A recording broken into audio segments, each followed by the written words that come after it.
Ya entendido el dataset, quisiéramos construir un modelo de regresión que podamos utilizar, por ejemplo, para predecir cómo evolucionará la correlación que existe entre los valores de los índices para diferentes MSI. Por ejemplo, entre el índice nacional y el de Boston, y comparar la evolución que tienen ambos e intentar predecir cómo se comportará en el futuro de seguir con la misma tendencia.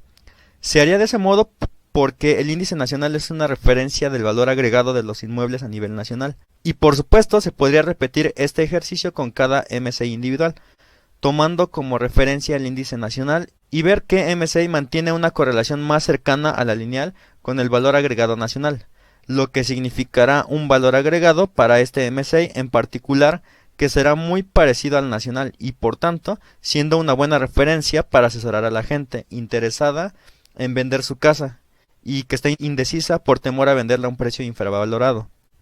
Así tomaremos, por ejemplo, los datos de correlación entre el índice de Boston y el nacional, siendo para este caso el índice nacional la variable de respuesta y el de Boston la variable predictora.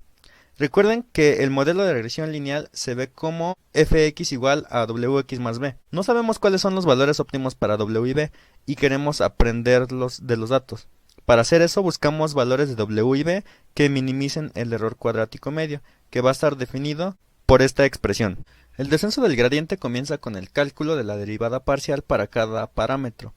Para el cálculo de estas derivadas parciales se puede recurrir nuevamente al método de la notación indicial, estudiada en los videos anteriores. El descenso del gradiente procede en épocas o epochs en inglés.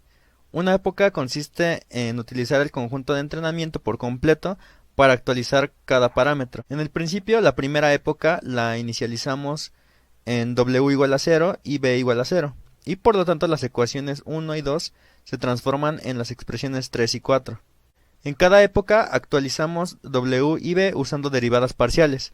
La tasa de aprendizaje alfa controla el tamaño de la actualización. Ahora, ¿por qué al actualizar w y b hacemos una resta de las derivadas parciales proporcionales a alfa?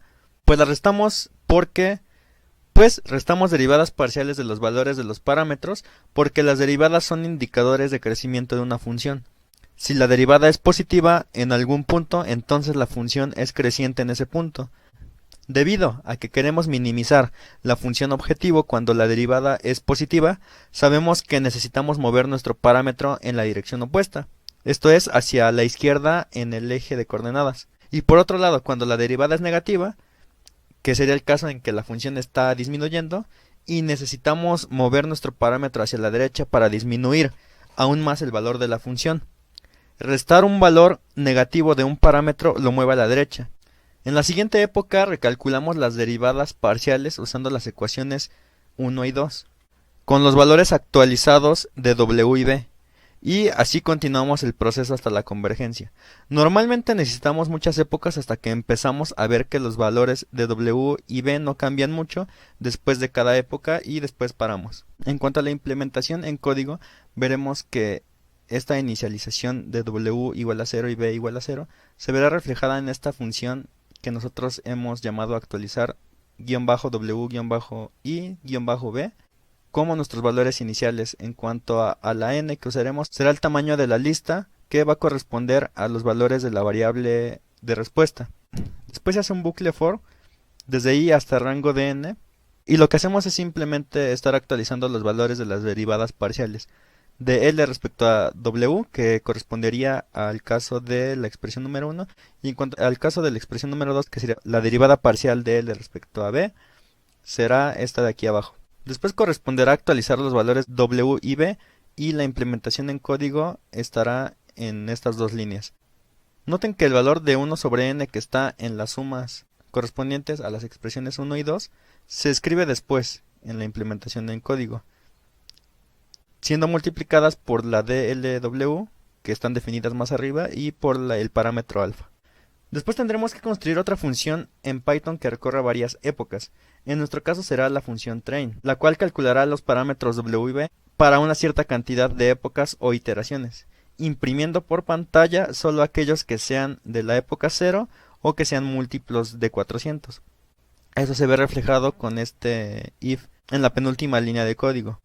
Para esta función también se imprime por pantalla la pérdida promedio, que refleja el valor que calcula la función avg-loss, que es un fragmento de código que simplemente calcula el error cuadrático medio y que está definido en estas 5 líneas con la función average-loss. Finalmente, construimos una función que graficará los datos en cuestión junto con el modelo predictivo, resultado del método del descenso del gradiente.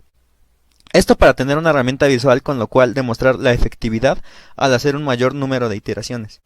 Una vez entendida la aplicación de cada una de estas funciones, podemos compilarlas para después utilizarlas en un caso particular. Como se mencionó al principio, nosotros vamos a calcular los valores óptimos de W y B para una regresión lineal entre la correlación que hay entre el índice nacional y el índice de Boston. Para este caso utilizamos un valor de alfa muy pequeño, pero es el suficiente para que podamos obtener diferentes iteraciones hasta una época de 2800 en donde se ve justamente que se ha encontrado una mejor aproximación de la regresión lineal.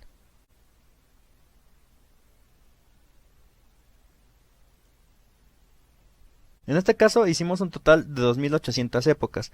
Efectivamente, en cada iteración se nota un mejor ajuste lineal, pues con la función train podemos ver explícitamente cómo disminuye el error cuadrático medio de manera significativa entre el modelo y los datos. En cuanto a la función train, nosotros podemos utilizarla para ir calculando, además de los valores explícitos de W y B, calcular el error cuadrático medio que va a estar dado por esta parte de aquí, que sería la pérdida promedio.